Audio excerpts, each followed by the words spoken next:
It's really a movement.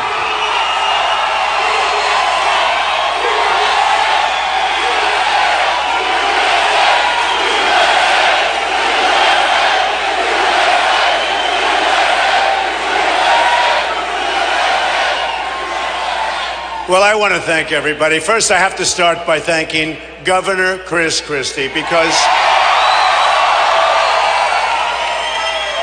I was telling the press a little while ago, everybody was really surprised. It was sort of a shocker. We kept it secret. Chris and I met the other day, and he said this whole thing, and he called it the same thing. Donald, I've never seen anything like it. It's a movement. I have never seen anything like it. So we shook hands, and I said, let's keep it as a secret for the people in Texas. Let's do it.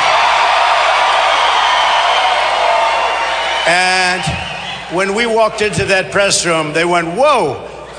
And then we walk in and you people went, whoa. So it's really good. And with all the people, we have a lot of endorsements happening. It's amazing when you're in number one place for a long period of time, the endorsements are coming in. But the one I really was happy with is this one right here. So Chris, thank you. We love you, man.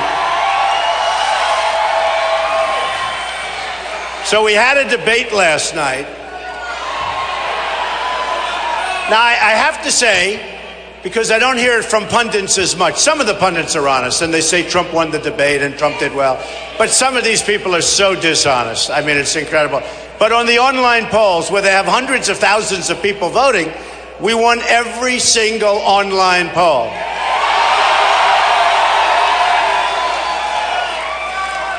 We won Drudge, who, by the way, is a fantastic guy. We won the online polls. That means so much to me. Somebody says, what does that mean? When you have hundreds of thousands of people calling in, believe me, I can't have my secretary sitting there calling in to get a couple of extras. So that was an honor. And it's been an honor. And we've been winning those polls literally from the first debate. And obviously, something is going very good in the debates because the big poll is really the polls that are coming out. In Texas, they just came out with a poll that were effectively tied, the Emerson poll. And I have so many friends in Texas. We are loaded up with friends in Texas. And I think we're going to surprise a lot of people, I'll tell you.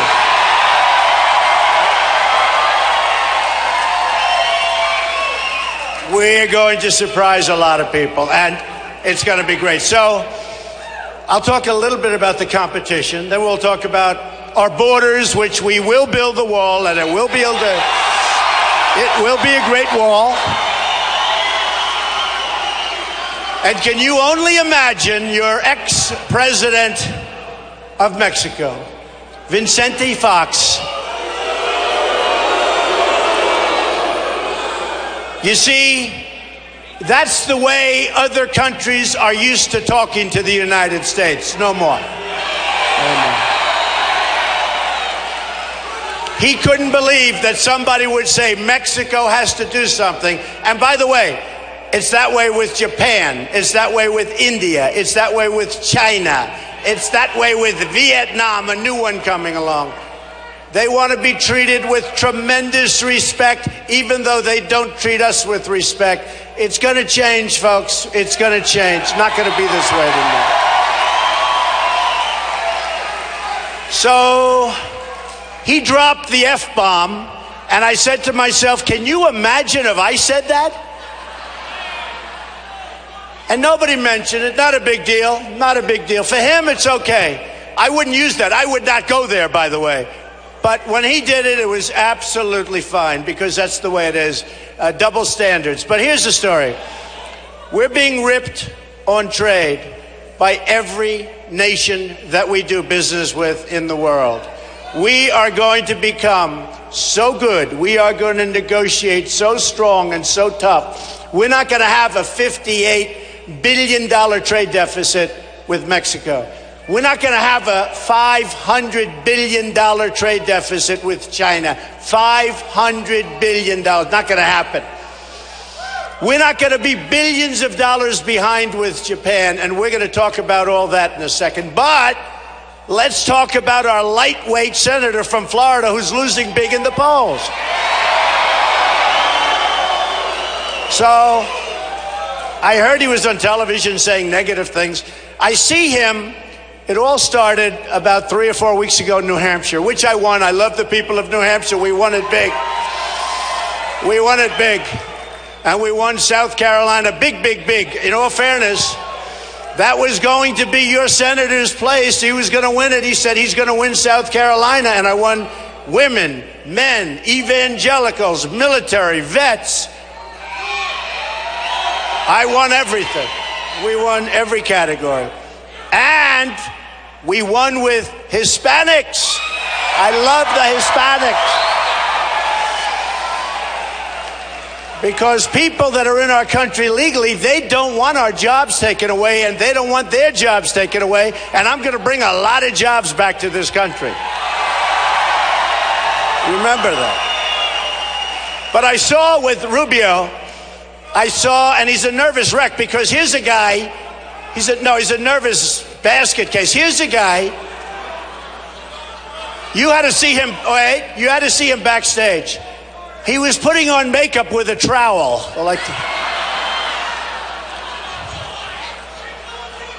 No, I don't want to say that. I will not say that he was trying to cover up his ears. I will not say that. No, he was just trying to cover up. He was just trying to cover up the sweat that pours. I never saw. Did you ever see a guy sweat like this? So, a number of weeks ago, we were in New Hampshire, and I got to tell you, Chris was so wild what he did. That was one of the great prosecutions I've ever seen. And I'm standing in the middle, which, by the way, I've been for every single debate, the middle. And I said to CNN, I'm in the middle all the time, and I say to these networks, but CNN in this case, I said, so I'm in the middle because I'm number one. You're going to announce me as number one? Oh, no, sir. You're just going to walk on to, oh, really? Good. So who knows you're in the middle? Big deal, right? But I watched Chris take a man apart, and I looked at him, and honestly, I thought he was going to die, Rubio. He was so scared, like a little frightened puppy. And he kept saying the Obama phrase over and over. So then I heard it once, and I said, that's fine. Big deal. I'm standing here. He's right here. Chris is over here. And Chris was sort of cool because he's like this. I couldn't do that. You know, I want to stand up sort of like straight. I don't know. But this looked like Perry Mason. That's what it was. And Chris started going into him. So he said the Obama phrase once. That was fine. Twice, I said, he just said that. That was strange, but that's okay, right? Twice. Then a third time, and I said it was like a robot. And then a fourth time and a fifth time, and I said, this guy's cracking up on us. And he was sweating so badly. I have never seen anything like it. It looked like he just jumped into a swimming pool with his clothing on. I've never. And I said to myself, we have tough people to negotiate with. We have Putin. We have the Chinese. We have wars that we're in that we are, by the way, we're going to build up our military. We're going to knock out ISIS.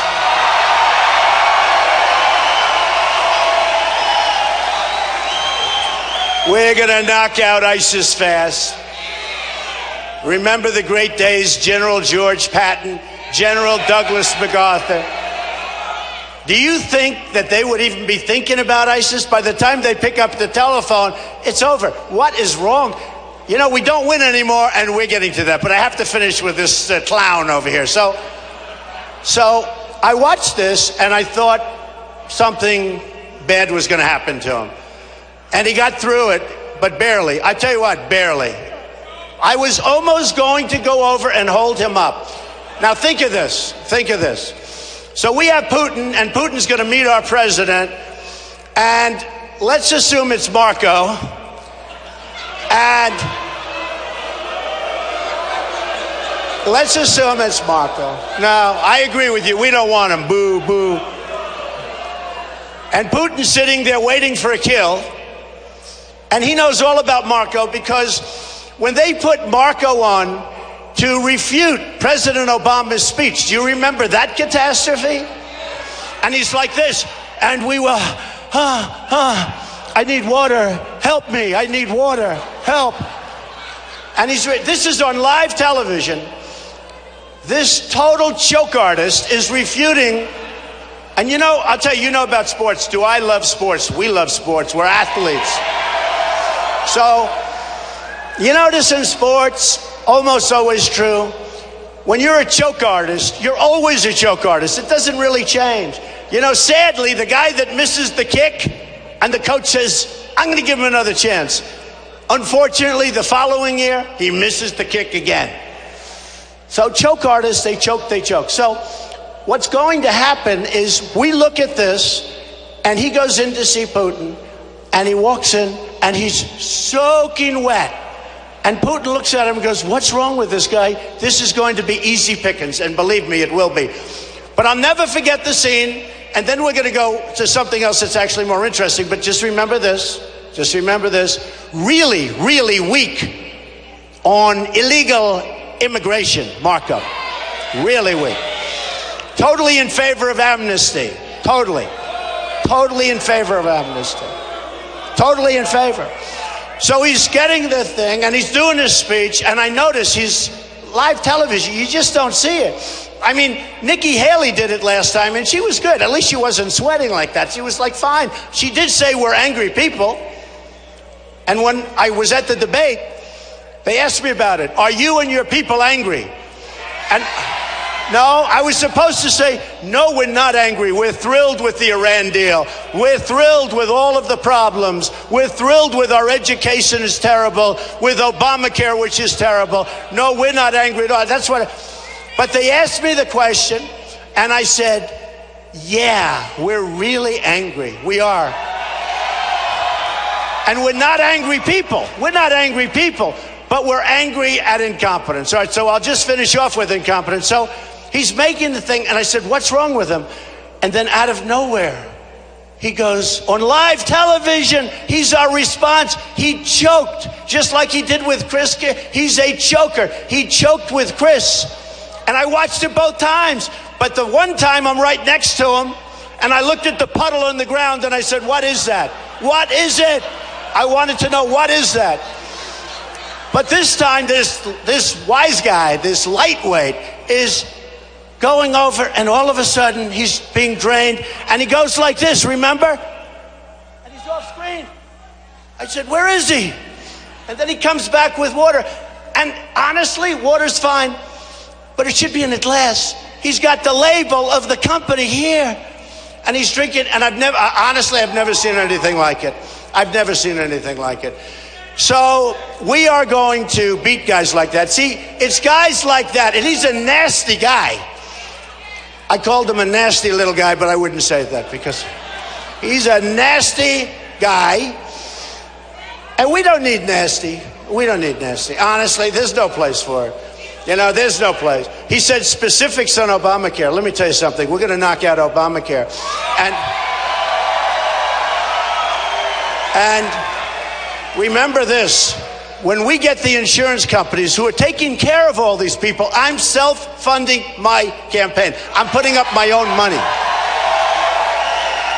So when the insurance companies come to me because they want to keep it the way it is, because, by the way, they're making a fortune, because it's like a monopoly in every state. I was watching in Texas, there's a practical monopoly because companies aren't allowed to come in very easily. They practically can't come in. So they said, oh, be more specific. I don't have to be specific. What's going to happen is you're going to create open bidding by getting rid of the borders around each state and the lines, restrictive lines around each state. You are going to have so much competition. You're going to have so much bidding that you can't really say it's one plan. You're going to have hundreds of different options. You're going to have hundreds of different plans. It's going to be so beautiful, and you're going to pay far less money. Far less money. So I want to just mention just a couple of words about Senator Cruz, who actually was, I thought he was better. You know, last night I thought the deal of the night was when I looked over to Rubio, And I said, you remember, you're a choker, and we don't want chokers in our administration, I can tell. I said, you're a choker and you're a liar. And I have had, I've had a lot of difficulties with Ted because he does lies. I've dealt with much tougher. A guy like Rubio's a baby, but a guy like Ted is tougher. I will tell you, actually, he's tougher. And he's actually smarter, in all fairness. Ted is actually smarter. I have to give that to him. He's a smarter person than Rubio. But I deal with people. Last night it was mentioned, by the way, it was mentioned my father gave me $200 million. Oh, I wish. I'd be right now worth $500 trillion if that were the case. The first thing I did, I get a call from my sister, who's a fantastic person, and then I get a call from my brother, who's a fantastic person. They said, hey, Donald, that's not true. Why did they say that? And he copied it out. You have the failing New York Times. It's a failing newspaper, I hate to tell you. Like, seriously failing. And they wrote an article, and they put something in about $200 million. Believe me, I got very, very little, and I built it into many, many, many billions of dollars, and I'm very proud of it. But, and I just think we just have to correct the record. Thank you. I love you. Thank you.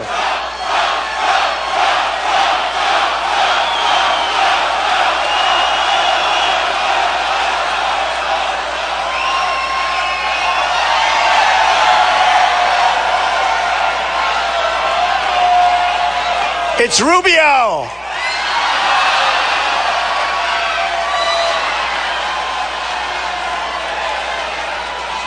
That's what it is.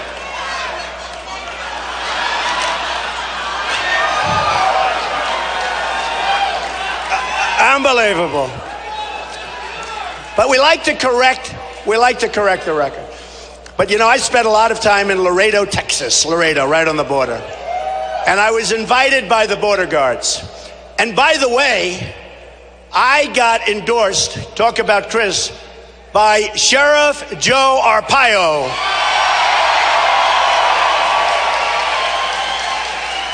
And the one thing you know about Sheriff Joe, he's picking the toughest guy on the border. There's no games to be played with Sheriff Joe, who puts pink you-know-what on his people that are there illegally. Sheriff Joe does not play games. And everybody wanted his endorsement. But the toughest one on the border was endorsed by Sheriff Joe. So, and I think it's incredible. I was called by our Border Patrol. Unbelievable people. I got to know them well. And they said, Mr. Trump, I was doing well. Since I started this whole thing, I've been practically #1 for the whole trip. Practically #1. And now we have big leads. Please, Texas, let's win Texas. I want to win Texas.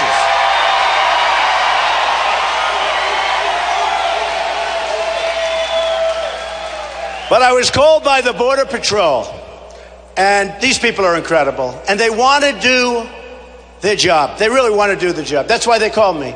And they said, would it be possible for you to come to Texas, to Laredo? And I said, well, I think so, yeah, fine, I'll do it. And I went to Laredo, and I met with a lot of the Border Patrol folks and some of the top people. And man, they are just incredible, smart, tough, great people. And by the way, you know who else are great people? Our police are great people. They're being abused. Our police are being abused. Our police are incredible people. In fact, I just took pictures backstage. What a group of people you have. They're incredible people. So I just want to, we have to put out the plug every once in a while because, one bad incident, whether it's a mistake or somebody was just a bad apple, and it's played for weeks and weeks on the news, and the thousands and tens of thousands of great jobs that they do, they don't get appreciated. So let's hear it for the police.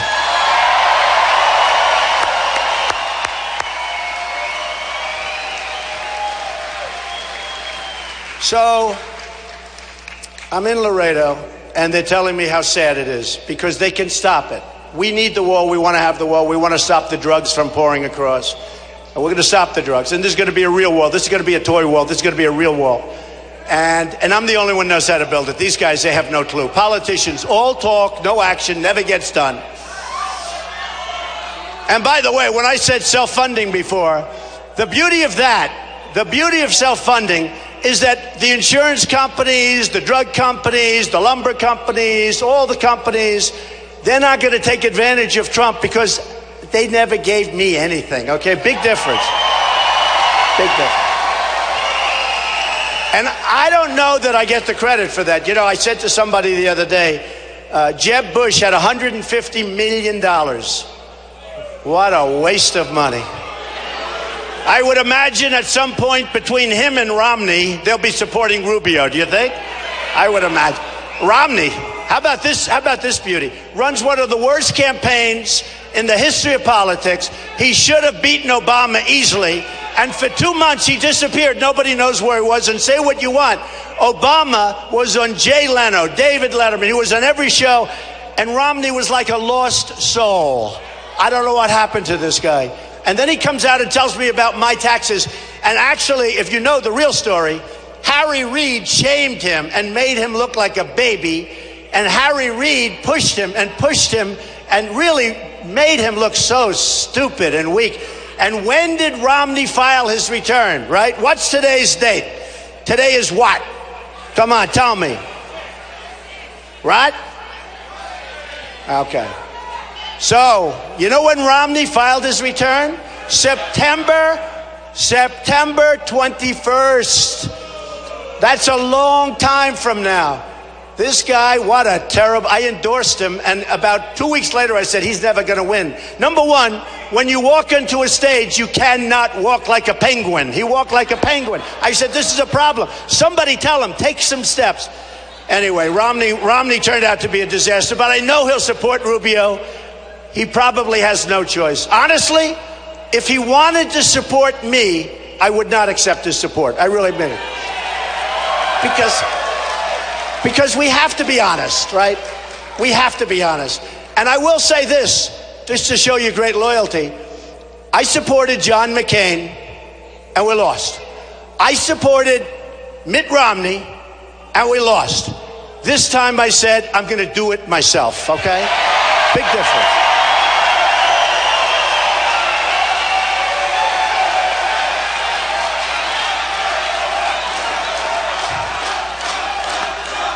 So the Border Patrol is incredible, and they're told to stand back, let the people walk in, let them go wherever they're going to go.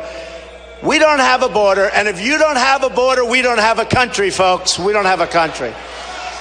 So we're going to have borders, and they're going to be serious borders, and they're going to be very, very powerful borders. And in the case of our southern border, we're going to have a wall, and it's going to stop. And by the way, we are going to have people come into our country, but they're coming into our country legally. We want people to come in. We want people to come. We want people to come in, but they have to be the right people. We don't want people that have been here. Look at Kate, beautiful Kate in San Francisco. Illegal immigrant, 5 times came across the border and shot Kate. Jamil, his father became a friend of mine. He's an incredible father, incredible guy. His son was an unbelievable young boy. Good student, was going to go to college on a football scholarship, maybe Stanford, and he was shot in the face 3 times by a guy that did it because he was just told to shoot somebody. That's the only reason he did it. Just got out of jail. And you have the female veteran, 65 years old, recently in Los Angeles, raped, sodomized, and killed by an illegal immigrant. We're going to be different, folks. We're going to be strong. We're going to be smart. We're going to be tough. We're not going to play games anymore. We're not going to play games anymore. Not going to happen. Not going to happen. So we're going to be the strongest on borders, and we're going to set the example for other parts of the world. And we're not taking in Syrians that we have no idea who they are, where they come from.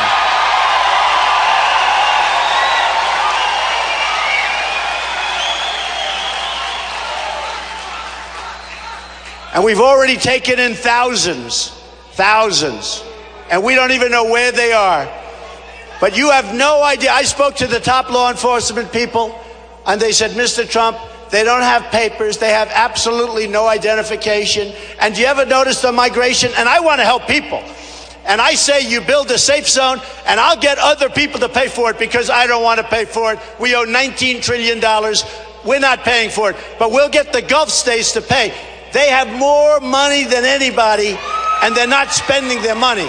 We've got to loosen up their wallets, folks, and I'm very good at getting people to do that, believe me. Because I like the idea of a safe zone. But did you ever notice the migration comes across, and you look, and there's so many young men, right? I say, where are the women? Where are the children? Now, they're there, but not like they should be. So law enforcement is telling me, is that a protester? Oh, good. Turn the cameras. Turn the cameras. Good.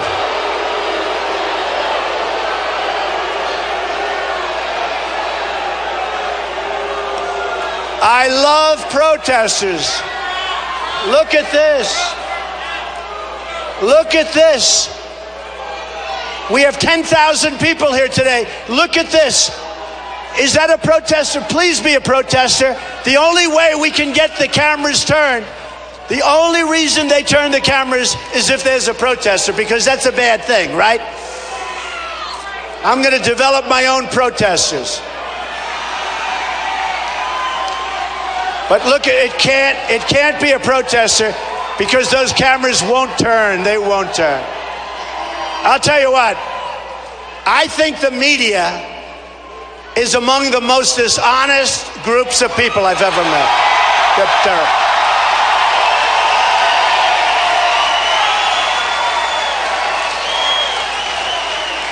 The New York Times, which is losing a fortune, which is a failing newspaper, which probably won't be around that much longer, but probably somebody will buy it as a trophy, keep it going for a little longer.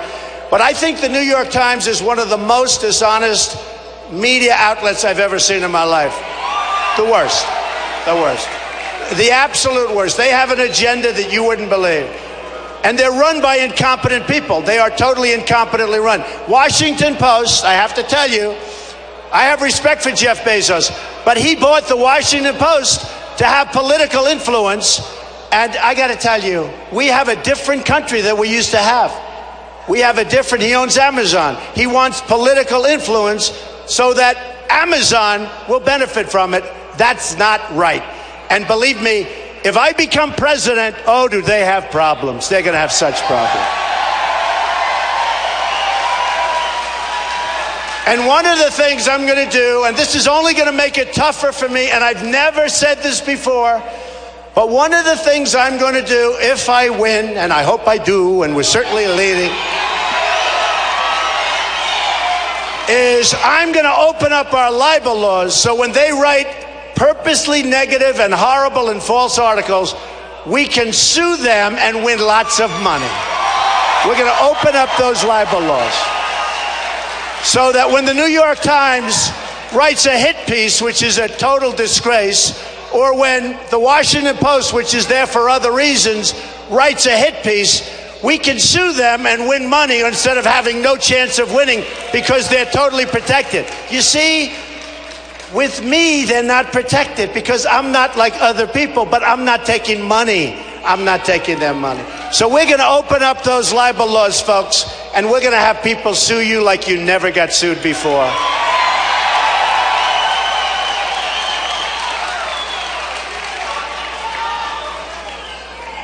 We have many things to do. We have many, many things to do. When I came down on the escalator with my wife, Melania, it was June 16th. And I said, look, let me tell you, it's not easy running for president. You get lowlifes like a guy like Rubio saying horrible things. And who needs it? Really, who needs it? This is a lowlife. And Cruz lies, but at least it's reasonable lies. This other guy says terrible things. And I will tell you, when you do this, and when I agreed to do it, it takes guts to do it. It takes guts. Especially if you're not a politician. I'm not a politician, thank goodness. I guess now I am, but I'm not, okay? I don't want to be a politician. And when I came down the escalator, there were cameras. Look at all those cameras back there. Look at it. Look at it. Hello, folks. How you doing, you son of a guns? But we had cameras like the Academy Awards. It looked like it was the Academy Awards. And I said to my wife, I looked at the Iran deal, which is one of the great insults in the history of deal making. We give them $150 billion. We get absolutely nothing. We get nothing. And then they attack, they take as hostage our 10 sailors. And the only reason we got them back, why did we get them back? Because the money wasn't paid. It went in 2 days later. So the Persians are great negotiators. They gave them back. They would have kept them otherwise. Unless Trump was president, believe me, they wouldn't be keeping them. They wouldn't be keeping them. And if I was president, the hostages would have been released 4 years ago, because I wouldn't have negotiated until they released the hostages. And if they didn't release them, I would have increased the sanctions, and we would have had those hostages within 24 hours years ago.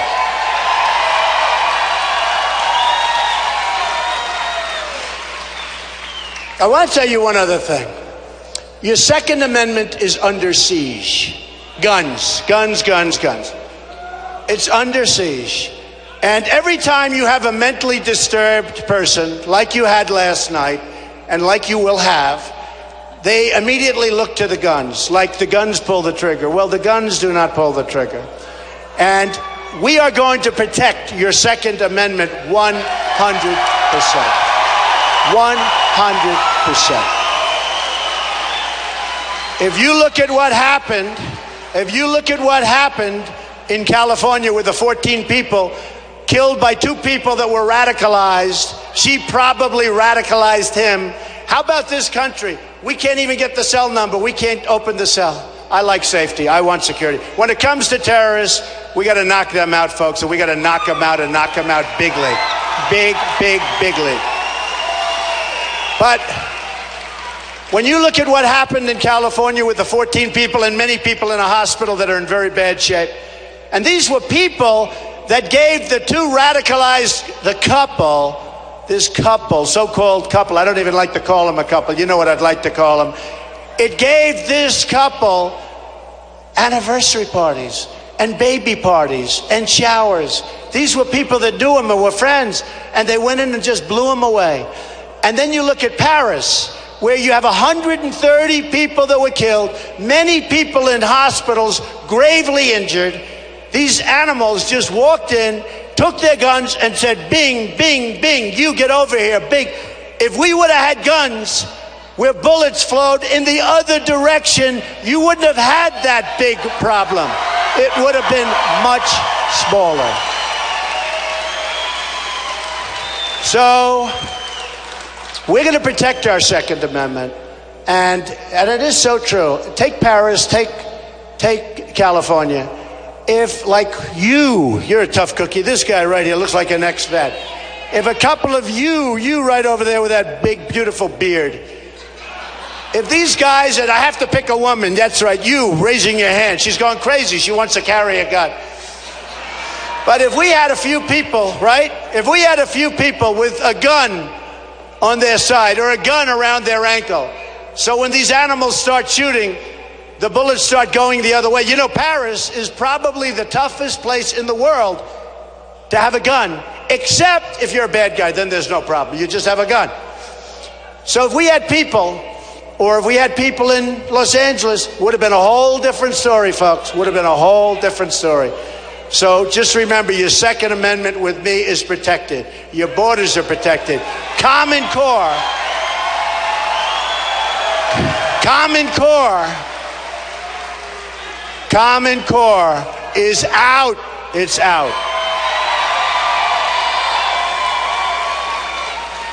In the top 30 nations, with 30 being by far the worst, in the world for education, we're number 30, but we're number 1 in cost per pupil by a factor of, like, there is no second, okay?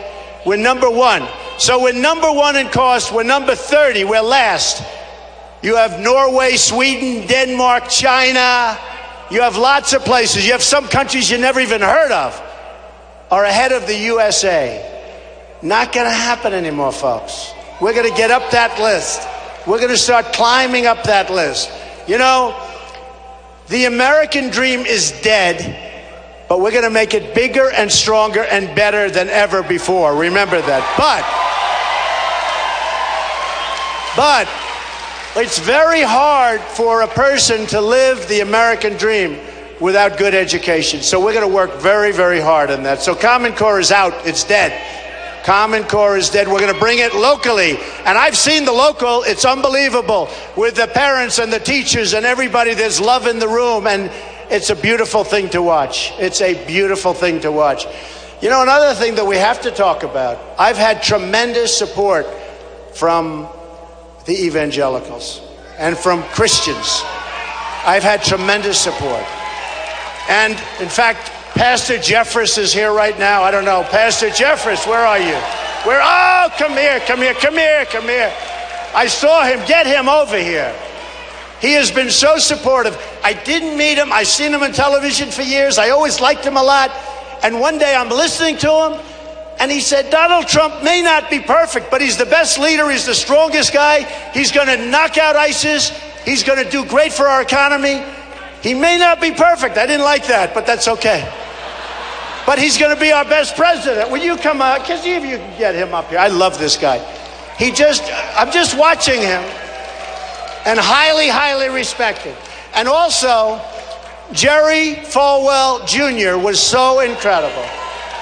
And and many others, the Reverend Paula White, so many others. We've had such support. We have unbelievable support from Sarah Palin. She is incredible. She's a great person. Come on up here, Reverend. Pastor Jeffress, and is it true? I didn't know him, and I love him. Say a few words. Let me just say briefly, I know 3 things about Donald Trump. Number 1, he sincerely loves this country. You know, he has 10 billion reasons he doesn't have to do this, but he does it because he wants to make America great again. The second thing I know about Donald Trump is that he is truly pro-life.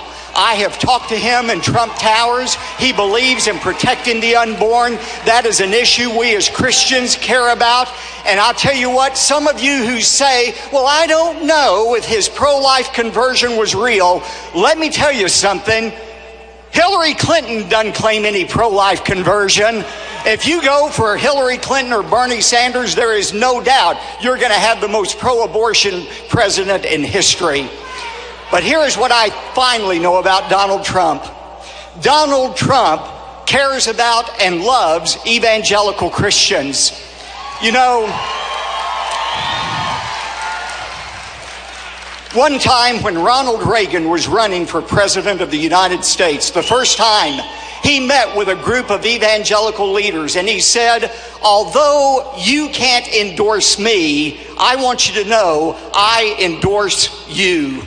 And I have met with Mr. Trump on several occasions, and I can tell you from personal experience, if Donald Trump is elected president of the United States, we who are evangelical Christians are going to have a true friend in the White House. God bless Donald Trump.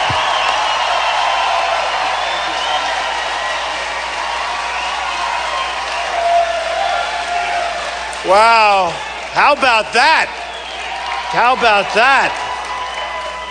I'm telling you, I saw the pastor on television like a year ago, and he was saying all these good things, and I never met him, but I've been watching him, and he was saying all these incredible things, and I said, we have to meet this man, and I just have such great respect for him, and you can see that. Thank you very much. That's really amazing. Really amazing. And I'm going to give the pastor a little bit of a present, because what I say, I mean, and I think it's very important for the Christians in the room. Christianity is under siege. Every year, it gets weaker and weaker and weaker. And I had a meeting with various ministers and pastors about 2 months ago, and I'm pretty good at figuring things out. And I sat with them. And some of them said, we love you. We want to endorse you so badly. But we're afraid we're going to lose, if we do that, our tax-exempt status. And I said, what's this all about? That takes you, and it makes you less powerful than a man or woman walking up and down the street. You actually have less power. And yet, if you look at it, I was talking to some, we probably have 250 million, maybe even more, in terms of people. So we have more Christians, think of this, than we have men or women in our country. And we don't have a lobby because they're afraid to have a lobby because they don't want to lose their tax status. So I am going to work like hell to get rid of that prohibition. And we're going to have the strongest Christian lobby. And it's going to happen. And it's going to happen. This took place during the presidency of Lyndon Johnson, and it has had a terrible, chilling effect. When I said that there has to be a temporary ban on certain people coming into this country, we have no choice. There's something wrong. There's something really wrong. And when I said Muslim, I was met with furor. If I would have said Christian, people would have said, oh, we can't do anything about it. That's going to end, folks. We're going to say Merry Christmas now on Christmas.